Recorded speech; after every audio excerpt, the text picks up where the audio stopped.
Olha, lembrando sempre que nós vamos ter essas dicas para você que participa aqui do nosso, que acompanha o nosso Jornal do Piauí, do Exame Nacional do Ensino Médio, no Spoiler para a Vitória. Spoiler para a Vitória. Acertei não o nome do quadro. Spoiler para a Vitória. Então, nota 0 no Enem para mim. Atenção, Dedezinhos. Os Dedezinhos gostaram, professor Dedé? Boa tarde, seja bem-vindo. Boa tarde, Joelson. Boa tarde a todos do Piauí, os alunos do Mato Savina, né? Eu gostei, estou de volta. Está de volta, né? Estou de volta. Está ambientado já. Já estou. Criar um programa para mim. Muito bem, passe no departamento comercial trazendo a carta.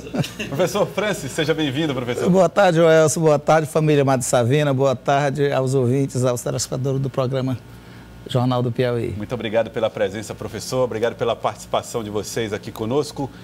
Bom, quero começar falando aqui com o professor Francis. Vou começar com você, professor.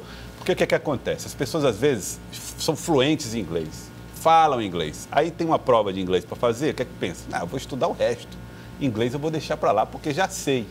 Chega na prova, não conseguem responder. Existe diferença entre ser fluente e ser um bom respondedor de questões?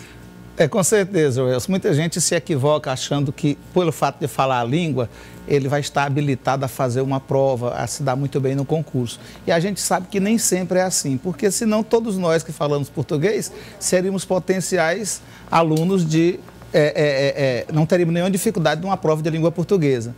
Então, a gente sabe que a língua exige a estrutura, e essa estrutura que é cobrada na prova, muitas vezes o falante da língua, o fluente da língua não conhece essa estrutura. Embora no Enem não seja uma prova estrutural de gramática, mas ela é uma prova textual e você vê a gramática diluída nesse texto. Então você precisa ter essa referência.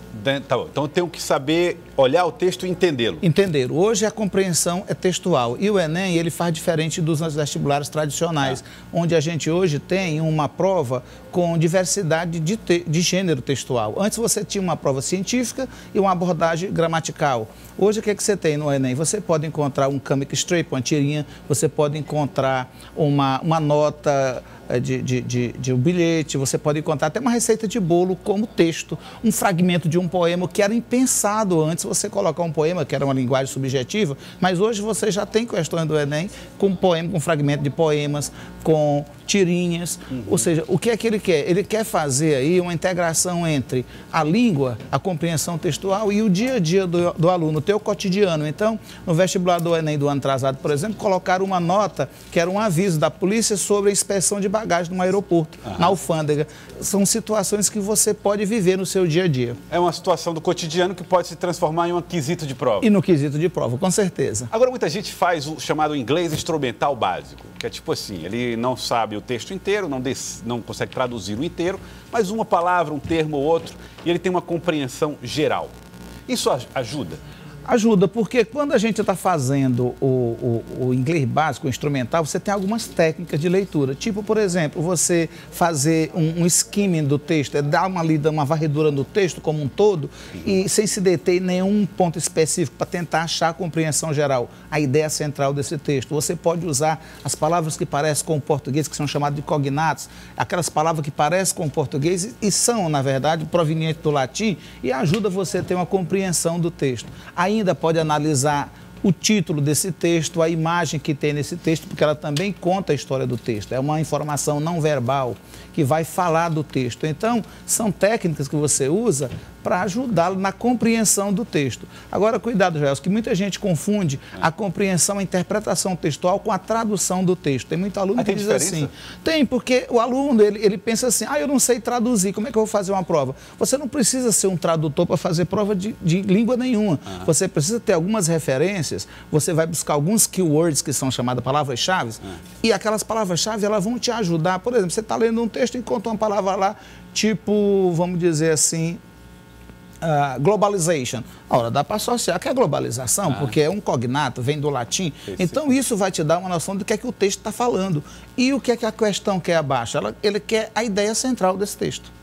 Tá ótimo, isso é muito importante. Inclusive, assim, se fosse fácil fazer só porque sabe falar inglês, uma prova de inglês, a gente fazia toda a prova de português sem problema. Tiraria 10, não precisaria estudar para fazer prova de português. Somos falantes de português, nascemos falando a língua, mas isso não funciona dessa forma, porque a gente precisa conhecer a estrutura da língua, a norma culta. Verdade, professor Francis. Agora, em geografia, que é a área do professor Dedé, professor, aliás, faça convocação aos Dedezinhos aí. Dedezinho, bora assistir, né, o nosso programa aqui, todo dia agora eu estou. Mas vamos lá, né, os Dedezinhos vão acertar, né, porque eu trouxe hoje, né, 10 tópicos principais, né, para as questões do Enem. E nós colocamos, inclusive, você está tudo amarrado de microfones aí, para poder as pessoas ouvirem melhor você. Verdade. Vamos então ali para o nosso telão, vamos lá. Vamos lá, olha. Os principais tópicos do Enem 2021, nova ordem mundial e globalização. Isso. A ordem mundial, ela na verdade, ela é uma consequência, né, do final da Guerra Fria, né, Joelson? E aí, quando a gente trata de globalização, a gente basicamente tem após a Segunda Guerra, né?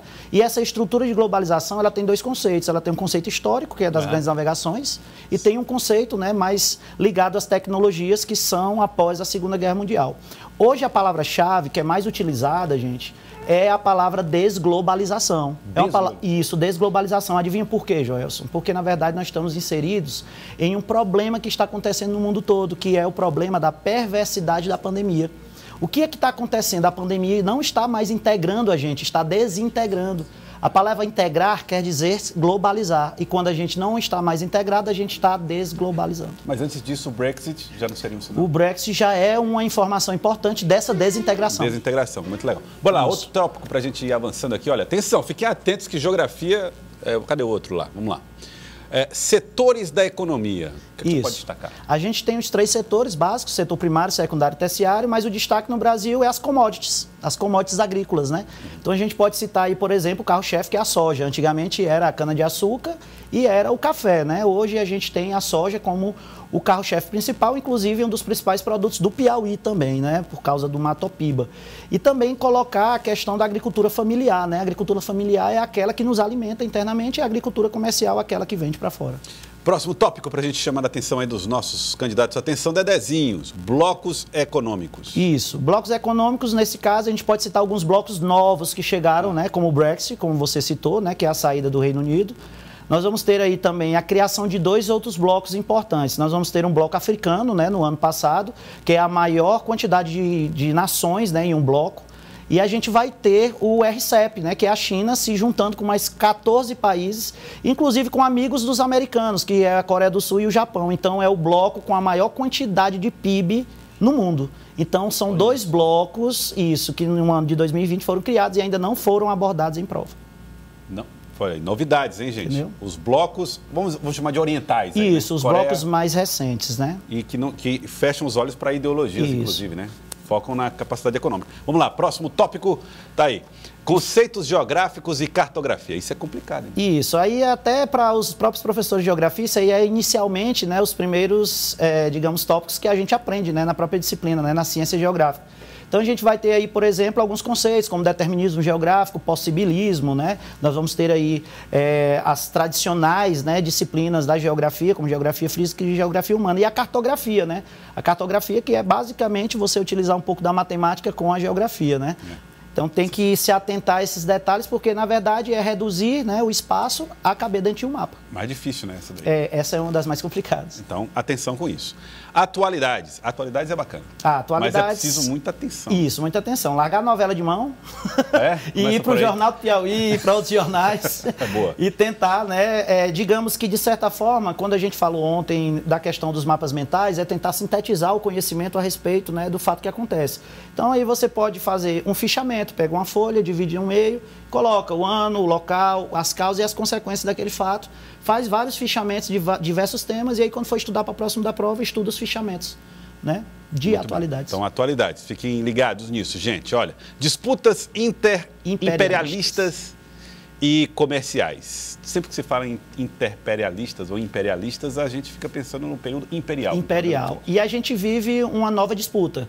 Agora são novos atores, né? Aquelas disputas imperiais eram os europeus, né? Agora a disputa é entre Estados Unidos, Rússia e China, né? Eles disputam, inclusive, né, digamos, né, que essa hegemonia militar e econômica, né, no palco global. Inclusive, há alguns dias, né, um general americano disse que a nova ordem é tripolar. Essa ordem tripolar, ela é uma ordem entre Estados Unidos, China e, no caso, a Rússia, né? Disputando esses mercados. Hoje, quem é o maior investidor da África? Para o retorno dos 3 M's, eu costumo chamar 3 M's para os alunos, que é mão de obra, matéria-prima e mercado consumidor. É a China, né? A China vai cair na prova de vocês. Se a gente não tiver, por exemplo, um produto chinês em casa, tem um chinês em casa. Uma das duas coisas está lá. É o famoso dumping, né? Por que você se pergunta às vezes, por que esse produto é tão barato? E aí a gente vai buscar na matéria-prima, na mão de obra, a resposta disso. E o nome disso é dumping. Dumping. Isso. Atenção, gente, para essas questões que envolvem o interimperialismo. E tripolar, hein, E só um detalhe, Joelson, essa questão das disputas comerciais, é só lembrar o protecionismo que os Estados Unidos e a China estão fazendo. Eles estão se protegendo contra os próprios mercados. E isso também é uma desglobalização. Cada vez mais fechado. Isso, eles estão fechados. Os blocos econômicos são uma abertura do mercado. E como eles se fecham, isso não é mais um tipo de globalização, isso é uma desglobalização. A ideia nacionalista, America Great Again. Isso. A ideia da liberdade comercial, ela acaba sendo... né? Muito legal. Tá, atenção, gente, vamos lá. Próximo.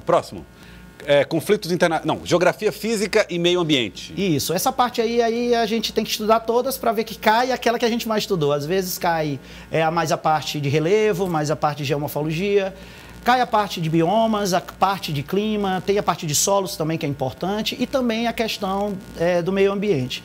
A gente sabe que dos últimos anos há uma flexibilização das leis ambientais, porém a prova tem que mostrar essa preocupação com o meio ambiente, mesmo porque você vê aí as últimas cúpulas, né? Sim. Então as apostas, a cúpula, né, da COP, né, 26 pode aparecer como um destaque, não como uma finalização, mas a COP de Paris, né? Porque houve o retorno do Biden, né, para essa COP, coisa que o Trump tinha sido retirado devido, né, à efetividade de 2015, né, que foi o Barack Obama.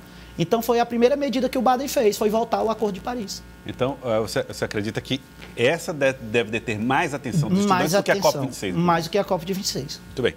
Próxima, vamos lá, rapidinho, conflitos internacionais. Conflitos internacionais é, como eu digo, que é a lista da Valesca Popozuda, é tiro, porrada e bomba. É a lista dela, né? Nesse caso aí seria o quê? Seria os conflitos, né? Inclusive históricos, que podem cair, como os conflitos da faixa de Gaza, né? Israel e Palestina. Nós vamos ter conflitos, né, na parte da Crimeia, né? Nós vamos ter aí parte da Chechênia. Conflitos africanos, destaque de dois grupos, né, terroristas, o Boko Haram e o Al-Shabaab. O Al-Shabaab na Somália, o Boko Haram na Nigéria. Nós vamos ter aí também a questão, né, do Afeganistão, que a gente tinha falado ontem, e lembrar de datas, tá? Datas importantes, como no caso aí, nós vamos ter a Primavera Árabe, provocando aí desde 2011 a queda e derrubada, né, desses governos autoritários, completa 10 anos, viu, Joelson? Completam 10 anos, e nós vamos ter a Guerra da Síria, que também completam 10 anos, apesar do, né, ditador não ter saído, né? O Bashar al-Assad. Agora, essa guerra da Síria, aliás, ela coincide, né, com... Isso, coincide, né, com o envolvimento da Primavera Árabe. Vamos lá para a próxima, urbanização e população. Isso, é um tema muito comum estar em provas, até mesmo de concurso, porque a gente trabalha com mobilidade urbana, né? E aí você sabe que a mobilidade urbana é um dos grandes problemas urbanos a serem enfrentados, né, na atualidade. Questão do trânsito, né, de como essas pessoas vão fluir, né? Isso. E a parte da migração, né? A transição demográfica no Brasil, nós estamos envelhecendo, temos uma melhor qualidade de vida, estamos tendo menos filhos, né? Pelo próprio fato da urbanização. A gente está agora morando nas cidades, a gente está tendo planejamento familiar, e isso tudo, claro, né, vai condizer mais lá na frente, né, nessa realidade, nessa mudança da estrutura da população, tá bom? O próximo tópico e último, fontes de energia. Fontes de energia, importante também. O Brasil é um dos países que tem as maiores fontes de energia, inclusive renováveis, né? Nós temos a energia hidráulica, que faz parte mais de 60%, né, da nossa energia, mas aí a gente está tendo um destaque de duas energias importantes, que inclusive o Piauí, né, está fazendo parte, que é a energia eólica e a energia solar. Para quem não sabe, esse ano o Piauí conquistou o primeiro lugar em energia solar. Mas também, né, Joelson, um sol para cada pessoa, né? Um sol para cada pessoa. E a energia eólica, a gente também vai conseguir estar entre os primeiros da América Latina, né? Muito importante, muito legal falar sobre essas novas fontes de energia também. E olha, fiquem atentos a todas essas dicas, tá bom? Porque aqui no Jornal do Piauí, até o dia das provas, nós vamos trazer as informações aqui com toda a equipe do Madre Sabina. Muito obrigado pela participação, professor Dedé. Um abraço. Muito obrigado, professor Francis. Muito obrigado, Joel. Eu que agradeço, e uma mensagem que eu mando para a família Saviniano, nossos alunos, eles estão preparados, mantenham a forma, mantenham a calma, keep calm. Keep calm. E façam a prova, que vai ser um sucesso. Muito bem, professor. Muito obrigado pela participação.